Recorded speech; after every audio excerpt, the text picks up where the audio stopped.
Okay, sit yourself on your left and then come into a cross leg position.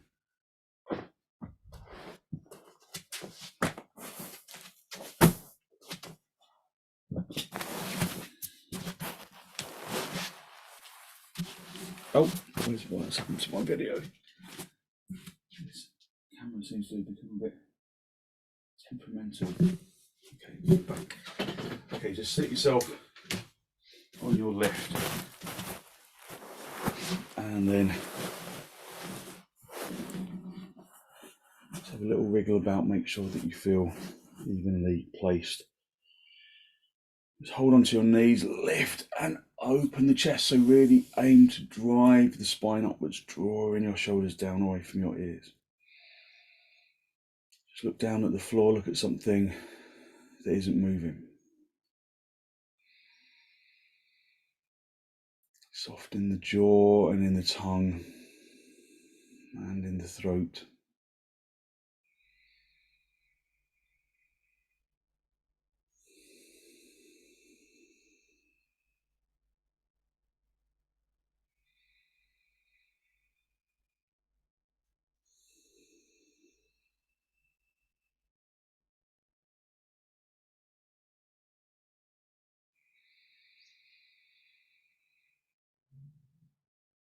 Just taking deep inhalations, deep exhalations. Filling the lungs from the bottom to the top, emptying the lungs from the top to the bottom.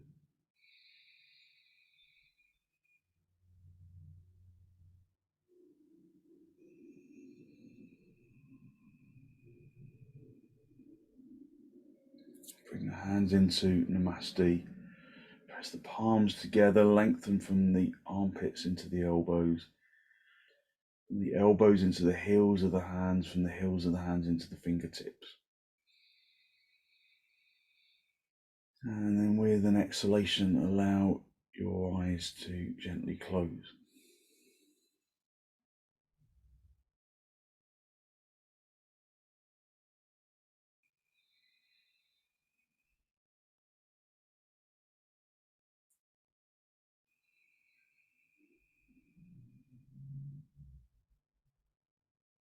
Keeping the jaw soft, drawing the lower teeth away from the upper teeth.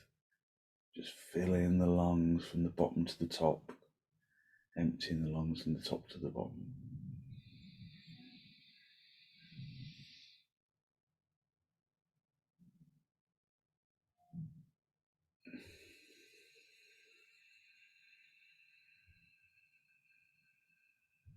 Aim to breathe without resistance.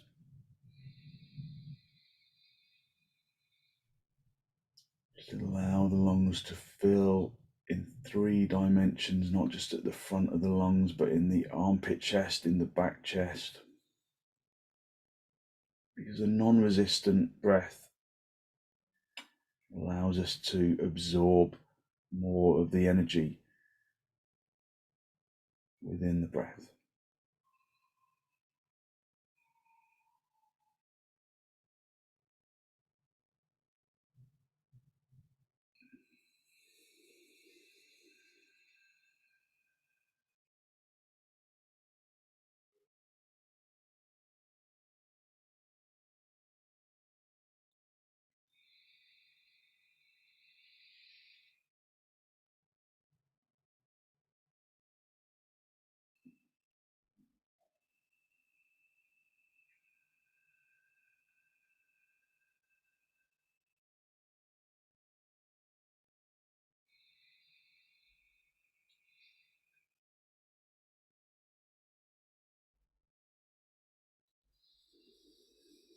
Very gently draw your chin down to meet your chest.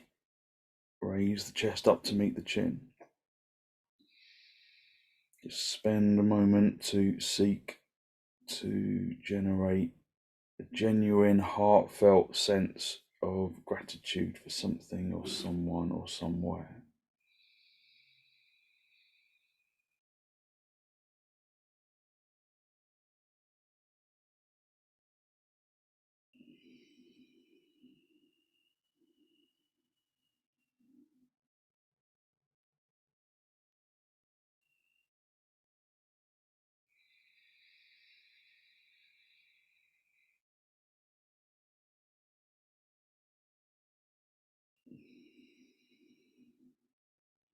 And then gently release the backs of your hands down toward your knees, palms facing upwards.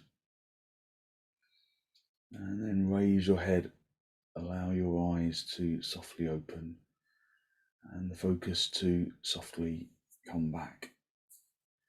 Just hold on to your knees, lift and open the chest again, just elevating the chest upwards, drawing your shoulders down away from your ears. Take a deep inhalation in through the nose. And then turn to the right side. Digging the back hand into the floor or into a block or into the cushion that you're sitting on so that you can encourage the spine to elevate even higher. Using the in-breath to intensify the lift of the spine, using the out-breath to intensify the turn.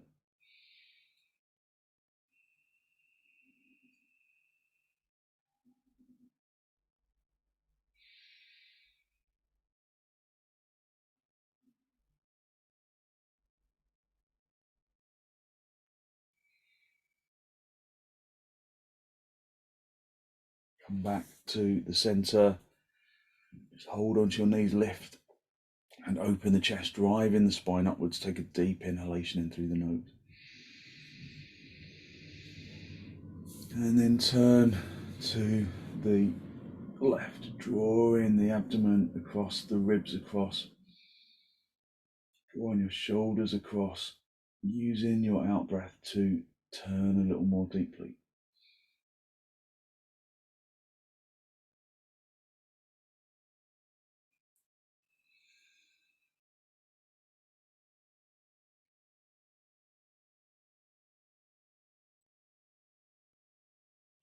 And then come back to the center. Just come off your lift and then just sit back on your heels. So have your knees apart, your feet together, the big toes together, and then lift and open the chest. Again, just working to elevate the front chest up towards the ceiling, just so that you can start to really lift your energy just from the chest. And then come forwards, hinging at the hips, coming into Adho Mukha Virasana, coming into it incrementally, not just throwing yourself into the pose, just feeling how the body responds as you extend away. So this is nice if you've got a bit of a stiff back.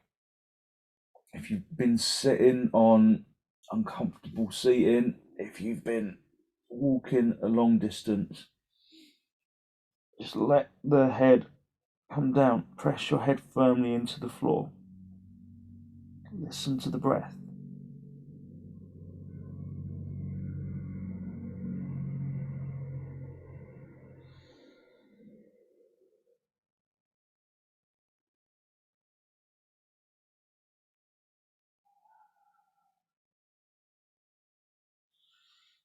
Aiming to keep the seat bones drawing downwards, the sacrum spine drawing from the lower back down into the tailbone, down towards the feet.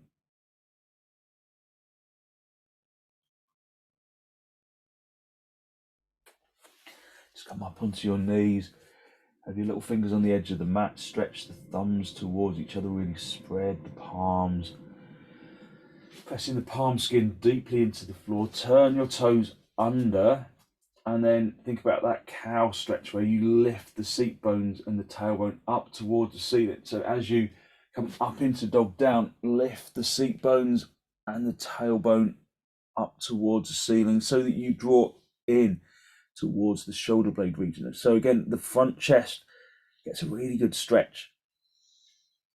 Just work to slowly straighten your legs, tightening the kneecaps, pressing the front of the knee through to the back of the knee, activating the thigh muscles, making the thigh muscles lift up to the top of the leg, and then pressing the fronts of the thighs through to the backs of the thighs. Just listening to the sound of the breath.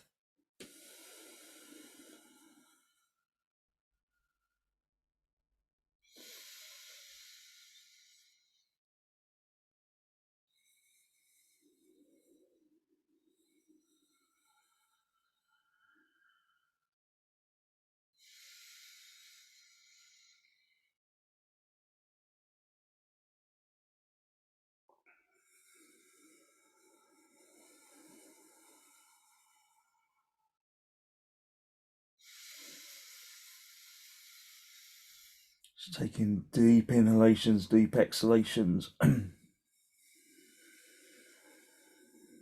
And then step your feet forwards, just come up into a standing position.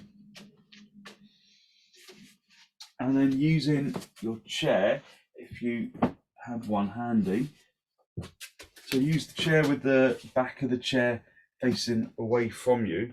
Have your feet as wide apart as your mat. So when we hinge at the hips, we need to be able to keep our hands on the back of the chair. So have the chair close enough.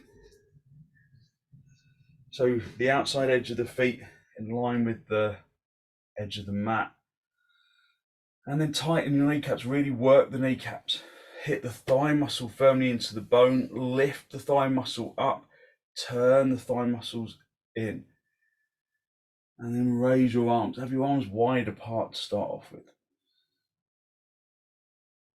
And then hinge at the hips. Come forwards. And then bring the backs of your hands, oh no, not the backs of the hands, the outside, the little finger side of the hands down onto the back of the chair. And then lift the seat bones. Lift the tailbone, really activating your legs. So hitting the shins back, hitting the kneecaps through to the back of the knee, turning the fronts of the thighs in so that the backs of the thighs broaden, and then you can lift the seat bones even higher, keep the front chest really elevating up. So this supported half uttanasana is a really good way to just start to get length in the front chest, which we often lack in this pose. So if you can go down low, if there's no problem with your back, maybe slide your hands down along the seat of the chair, but as you, the back of the chair, but as you do so, each time you slide down an inch or so, lift the seat bones, project the chin and the chest forward. See if you can bring the hands all the way down to the back of the chair, maybe even resting your head on the seat of the chair. So just hold on to the back edge of the chair, and then just hit your legs back. Breathe in evenly and deeply. Now, if you've got back problems, just stay either the first stage or at this stage. Otherwise, just release the chair release the chair with your hands, and then bring the thumbs into the crease of the elbows, wrap the fingers around the elbows, and then slide the head off the seat of the chair and hang down in full uttanasana. So if you've been working your legs more intensely than usual because of the chair, then maybe the upper body is closer to the floor than usual. Just keep working the legs, pushing the kneecaps through to the back of the knee, turning the fronts of the thighs in, lifting the seat bones up, lengthening the front chest. Okay, and then just bring your hands down to the floor. And then just using the chair, bring your hands back up to the seat of the chair. And then just come back up into Tadasana. Just having the chair on the right side. So this week we've been just looking at the kind of additional stretch that the chair kind of offers you. So the chair is going to be behind you. So we can do trikonasana, the chair is going to be behind you, and you're just going to have your hand on the seat of the chair. So lift up into the chest, be in Tadasana, tucking the tailbone in, lengthening the shoulders down away from your ears, just listening to the sound of the breath. Bring your arms out nice and wide, in towards the chest, and then step or jump the feet nice and wide. Turn your left toes in and your right leg and foot all the way out, and then just move your chair just so that it's close to the leg. And then bring the chest to face the front. Spread the toes, tighten the kneecap and turn the thigh. Hit this leg towards the back of the room. Try and bring this front leg buttock bone forward. So make a fist with your hand and push it into that buttock bone region, so that you bring levelness here. Keep pushing into the buttock bone, keeping your left hand on your hip, and then just reach down, find the chair. Push the hand really firmly into the seat of the chest. This is much higher than you would usually stay, but you can push the hand really hard into the floor and then lift from the wrist up into the elbow. There's a new kind of sense of lift through that higher chair seat. So turn the chest, push the feet into the floor, lift out of the feet, up into the hips, up into the chest. Just keep pushing into the chair, lifting from the heel of the hand up into the armpit. And then maybe see if you can release the chair if you can, but then press the hand into the shin, not into the knee, into the shin. Press the hand into the shin like you were doing with the chair, and lift up from the heel of the hand into the armpit. Turning the top chest, turning the top shoulder towards the back of the room, and then reach up. Turning the chest to face the ceiling. Keeping the back leg straight, lifting up, drawing that front leg buttock bone forwards.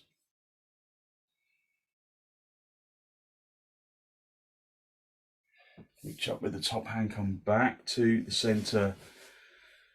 Bring the feet parallel, and then step. Jump the feet back together, and then come back into Tadasana, just really lifting up out of Uttanasana.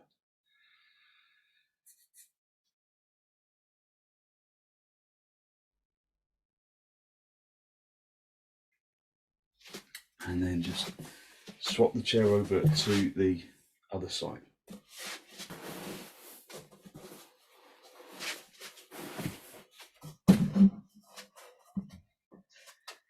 Just be back in Tadasana, lift up into the chest, bring your arms out nice and wide in towards the chest, and then step or jump the feet apart, turning the legs around for the left side.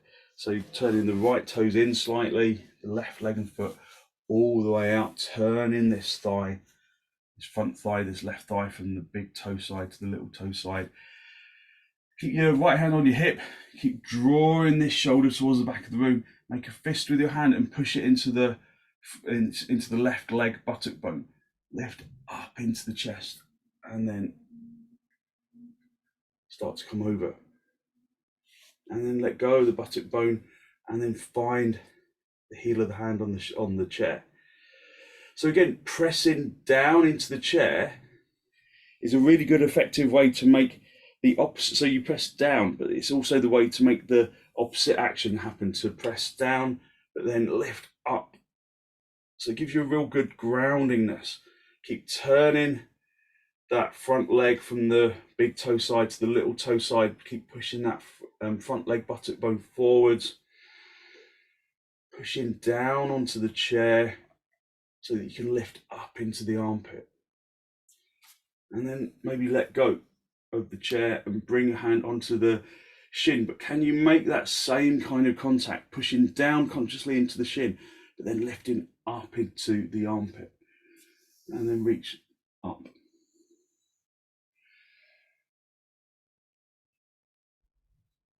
Just breathing evenly in through the nose and out through the nose, listening to the sound of the breath.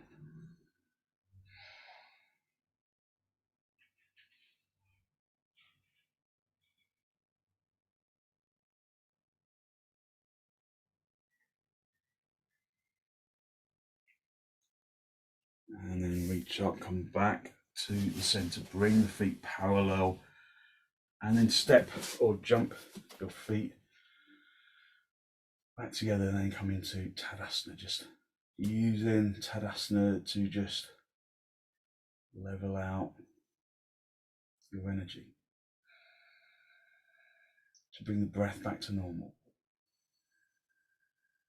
to bring stillness back into the pose.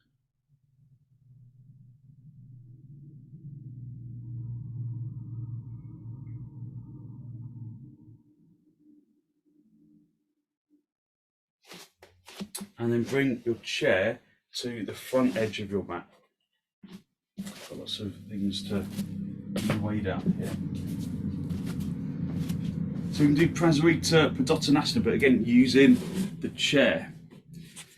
So just stand in Tadasana. I kind of run out of ceiling height if I stand in the middle of my mat too much, so I tend to avoid that. Bring your arms out nice and wide in towards the chest, and then step or jump your feet apart, and then bring your heels of your hands onto the chair. So nice and wide with your legs. So when you've got your hands on the chair, sometimes it's a little easier to go a little bit wider. So we want wide legs. Turn your toes in, really activate the kneecaps. Push the kneecaps into the socket, push the thighs through to the backs of the legs, lift the seat bones, and then push down onto the chair so that you can really lift from the abdomen to the diaphragm, to the collarbone, to the chin. And then come down onto your elbows. Push the elbows into the floor, lift up into the armpits. And then reach, if you can reach through the back of the chair, then do. Just bringing your head down onto the chair. So this gives you lots of support. There's no kind of worry about falling over, but then you can really lengthen the side ribs by pushing the legs away from the chair, as far away from the chair as you can, lengthening the front of the body. Breathing evenly and deeply, listening to the breath. So from there, maintaining that lift, then perhaps you want to kind of move, just come forward, come underneath the chair, stretching underneath the chair, and then bring your head down. So maybe you'll be surprised, then bring the hands to the heels of the hands in line with the heels of the feet. So maybe you're surprised at how much closer to the floor you become when you really work on the preparation stages of the pose. Lengthen the shoulders away from the ears, or just stay with the chair.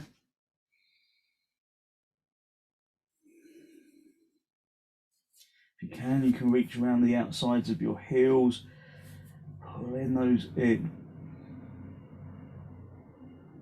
hitting the legs back, lengthening the shoulders away from the ears.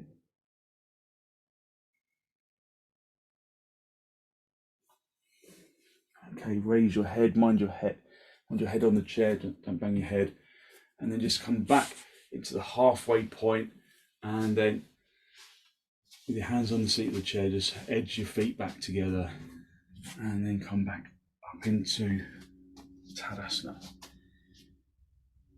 Just lifting up into the chest, and then raise your arms up in advisable.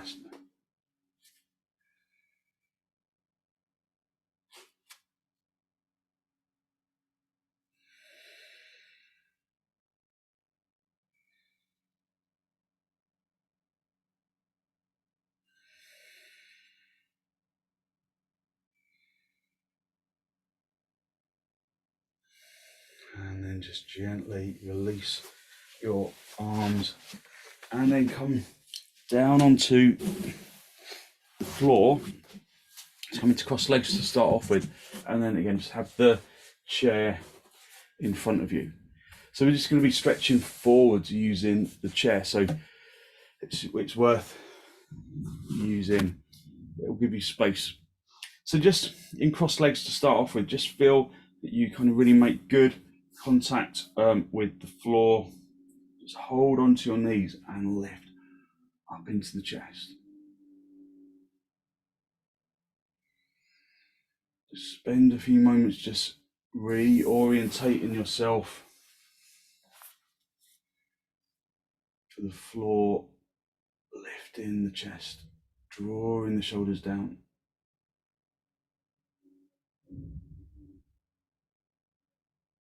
And then come into baddha. So the soles of the feet are in contact. Now, if you feel that you kind of roll back, then sit on a folded blanket or sit on some blocks.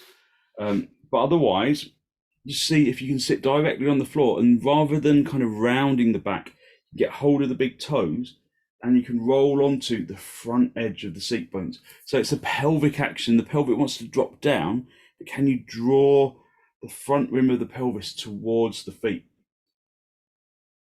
so that you come onto the front edge of your seat bones? Just lift up into your chest.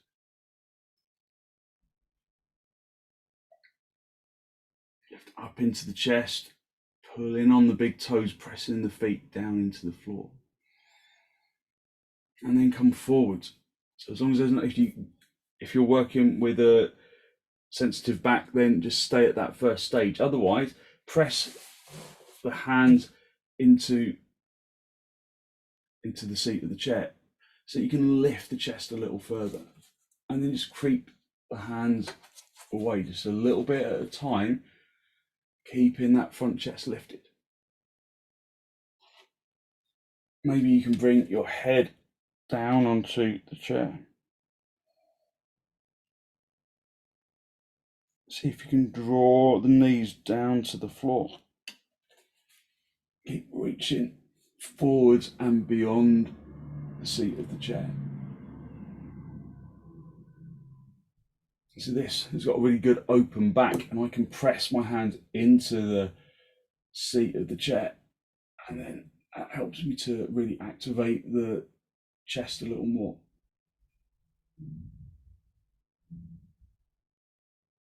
Okay, and then just gently come back to the center.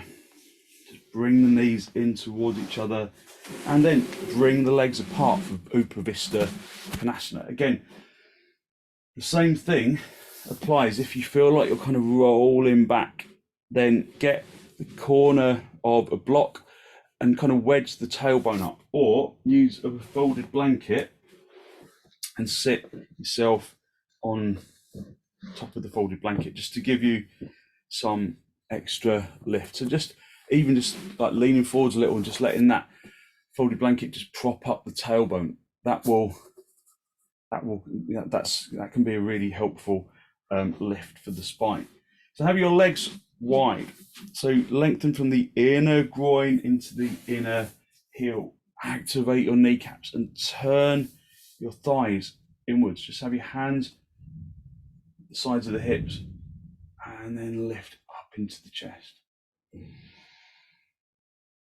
Lifting up into the chest, driving the spine upwards, extending the legs away, rolling onto the front edge of the seat bones. And then find the chair. Just bring the palms of the hands down onto the chair, and then try and push the chair through the floor so that you get a really good lift of the front chest. And then as long as there's no problems with your back, you can start to creep the hands forward. So you can use blocks under your hands on the tallest end if you're coming forwards and you don't have a chair. So come forwards. So sometimes it's good to, when you come forwards, to start moving the chair away a little so that you're not trapped by the chair. And then maybe even you can start to, if you push the chair away far enough so you've just got the fronts of the chair legs, you can start to kind of walk your hands just a little bit at a time down the chair legs, but pushing the chair legs into the floor so that you can maintain that lift of the chest. So this becomes quite strong as you come down towards the floor, and it's all about keeping the chest lifted, not letting the back round like this. So coming forwards, lifting the chest, just a little bit at a time. Don't go too far, this is strong.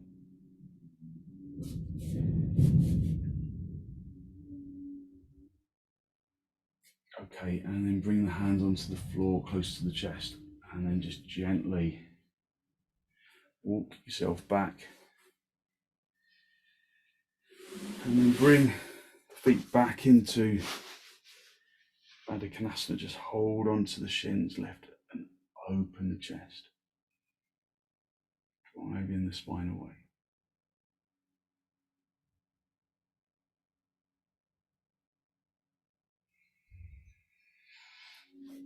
And then just bring the feet together and then come down onto the floor. You can move the chair out of the way for the moment and come down into supta, padottanasana.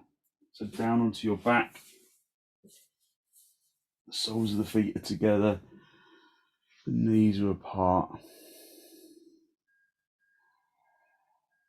and then just release into the floor, just letting the back soften into the floor.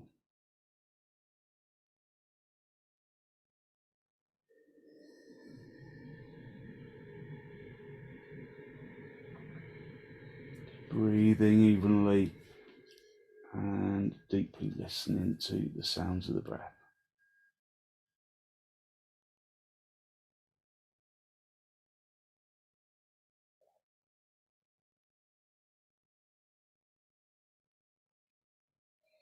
So using the chair, people who are really kind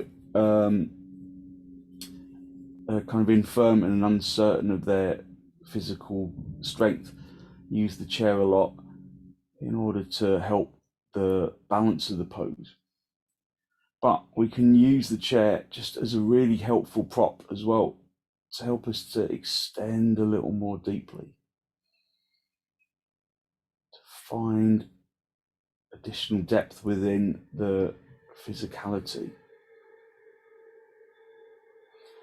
And part of that reason is because we stay at the kind of intermediate level of the pose, rather than because the chair kind of stops you coming all the way down to the ground initially. And so you really focus on those intermediate stages.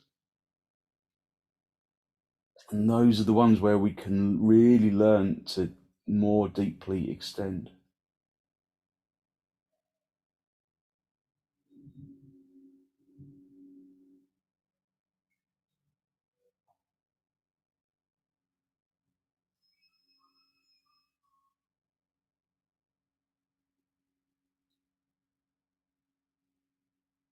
Okay, just gently draw your knees together. Have your knees together, your feet apart for a moment. Just rest in your back.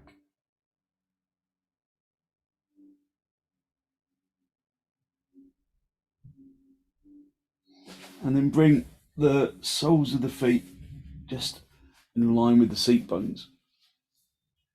So the feet are still close to the seat bones, the knees are still bent. And then draw your right knee in towards your chest. Keep the left foot where it is.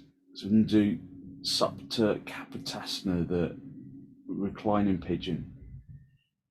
Bring the right foot over the left thigh, and then try and bring that heel in to the left pelvic bone if you can, but if you can't, just have it wherever it will rest. And then let go of the knee. Bring the heel into the inner pelvic bone on the left side if you can, and then just lengthen the knee away from that bent leg knee, away from the body, that right knee away from the body.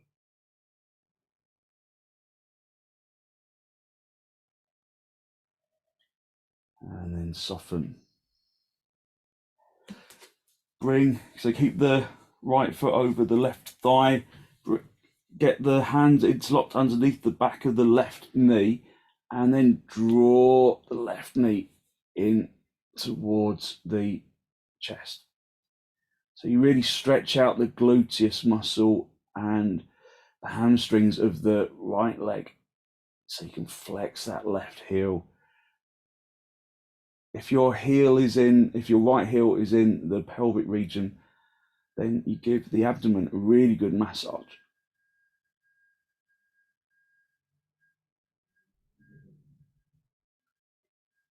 And then gently release the leg, and then just bring the right foot down onto the floor, keeping the feet as close to the seat bones as you can. Just take a few breathers. So that creates energy around the diaphragm region as well. So observe that and allow it to dissipate throughout the body. Bring your left knee in toward your chest. Just pull it in toward your chest, and then bring the left foot over the top of the right thigh. And then if you can, bring the heel into the inner right pelvic bone. Just holding onto that left foot with the right hand, lengthen the left thigh away from the chest.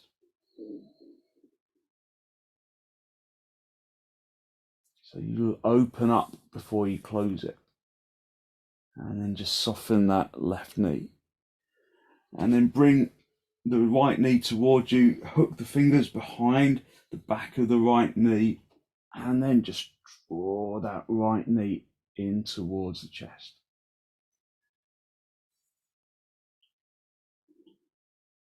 So you feel the gluteus stretch at the back of the left knee, at the left leg, and those hamstrings stretching along the back of the outside of the and the back of the left leg. Flex the heel of the right leg.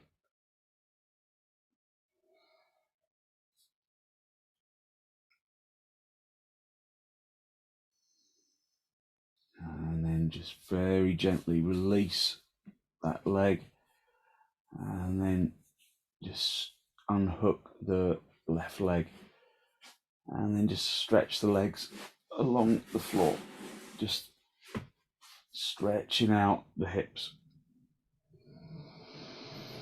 Just breathing evenly, keep that Tadasana action along the floor, so you're pushing into the heels, lifting the chest.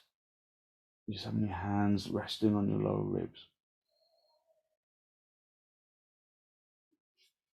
And then when your hips have recovered, just pull the knees into the chest, just have a little rock on your hips, on your back, around the backs of the hips, and then just rock yourself up into a seated position. And then come into cross legs.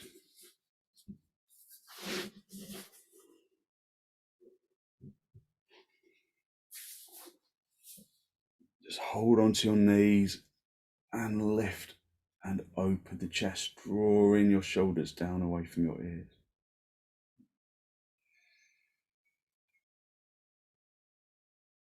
Draw the chin forwards and down to make contact with the chest. Lift the chest up to make contact with the chin. So Jalandhara Bandha, and we can incorporate Mula Bandha, lifting the anal sphincter up towards the diaphragm region.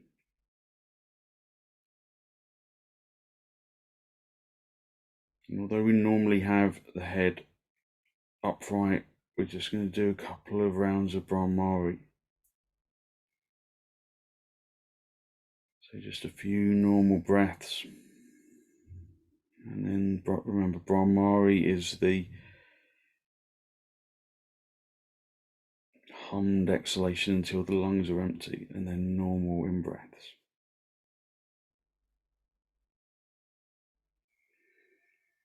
So normal inhalation, normal exhalation, normal inhalation, and then we'll hum.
Just bring the breath back to a normal rhythm. Maybe you notice some warmth that's created, that's generated around the chest.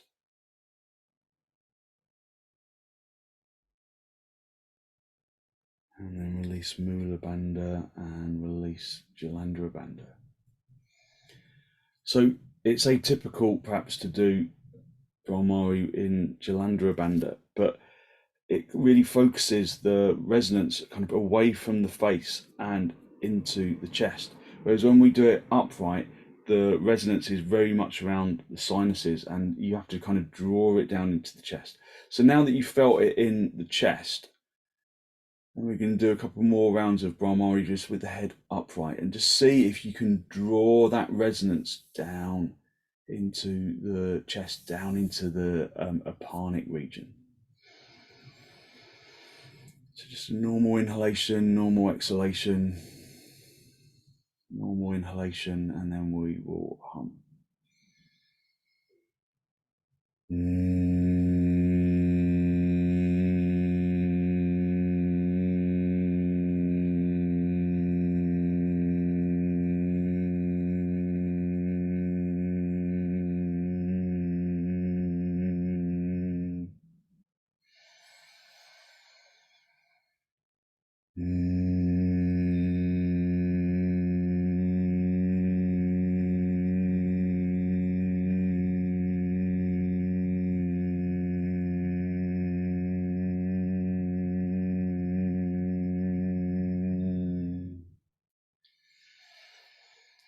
So you can also try lifting Mula Bandha while you practice.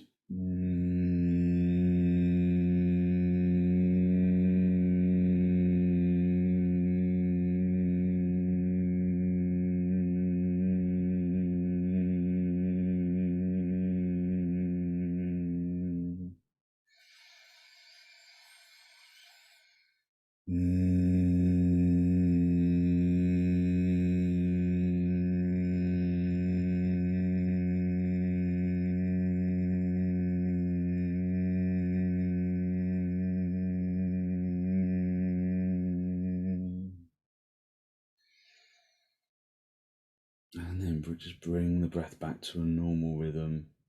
Release Mula Bandha if you were lifting. And then just allow your eyes to gently open. Just hold onto your knees, lift and open the chest. And then turn to the right side, drawing the abdomen across, the ribs across, the shoulders across.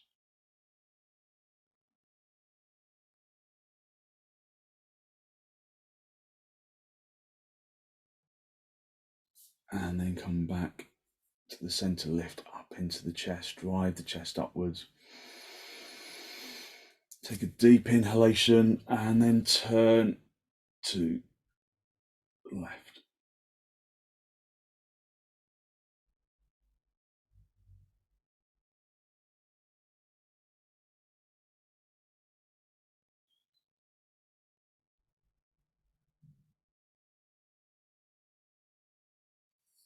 And then come back to the center.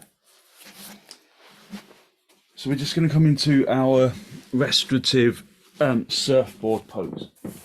So get your bolster. If you haven't got a bolster, you can just use some kind of folded up cushions. Have a block for your head and have the blanket over the top of the block. So you need, when you come, we're going to come down onto our front, and your head has to be free of the end of the block, and then of the bolster, and then you rest your head down onto the block. If you've got something to put underneath your shins, I've got this little kind of homemade bolster just underneath my shins. That's good just to help your legs relax. So just come down onto your front. Make sure that your head is free of the bolster. So the bottom of the bolster, depending on the length of your body, will be around the pelvic region. And just rest your head down onto the block, and then just stretch your arms along the floor away from your head a little. just with gentleness. And then just allow yourself to release into the floor. So no longer attempting to consciously stretch. Now I want you to consciously relax.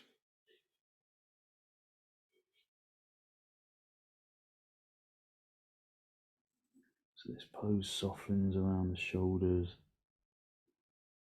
and around the neck. There's good support to the pelvic region.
Just using this time to just completely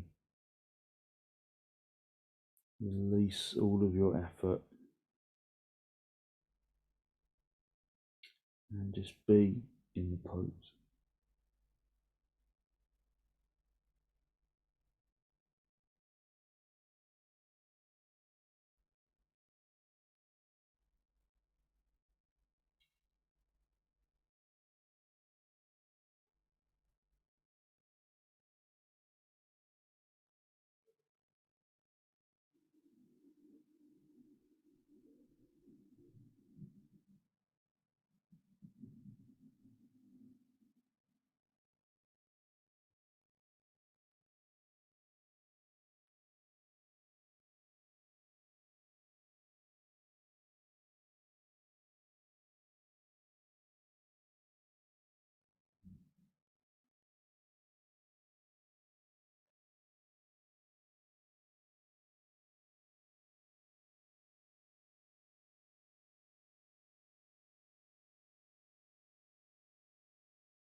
Just bring your hands underneath your shoulders, push yourself up onto your knees, and then bring your knees either side of the bolster, and then just come into a supported child's pose for a moment.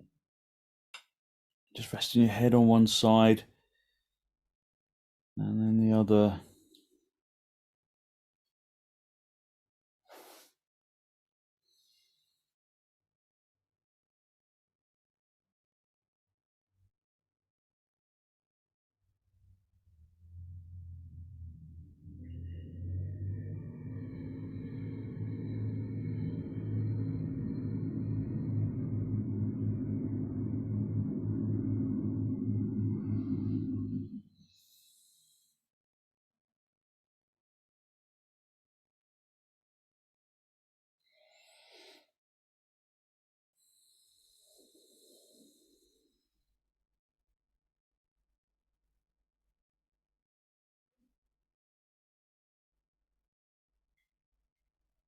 And then bring your hands underneath your shoulders, push yourself up into a seated position. Just sit back on your heels for a moment, just lift up into the chest, just observe the energy of the body, lightness from the inside. And then just come into cross legs. You can sit on your bolster. Just come into cross legs with the hands in the masti, just a final spinal lift, lifting up into the chest, drawing your shoulders down. Take a deep inhalation in through the nose. Deep exhalation, drawing the inhalation down into the abdomen.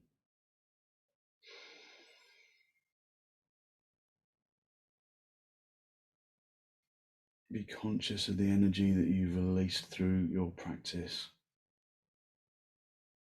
Good, positive, healthy flow of clean energy that the extensions and the forward bends and the twists and the reclining poses bring to the body and to the mind.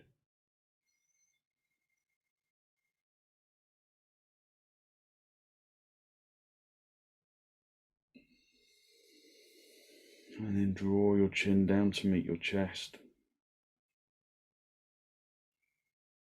Spend a moment to acknowledge the positive energy you've created inside. And then radiate that positive energy out into the world.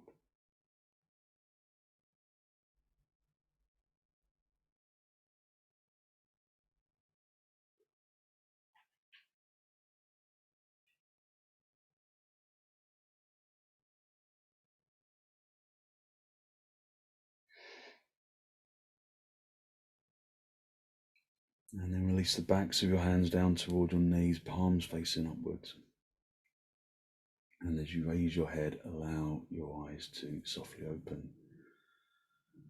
and the focus to softly come back. Thank you very much. So hopefully you really feel like you've lengthened yourself out, like you've been on the rack a little bit, and you've got lots of good positive energy that you can put into your day. So thank you very much for joining me.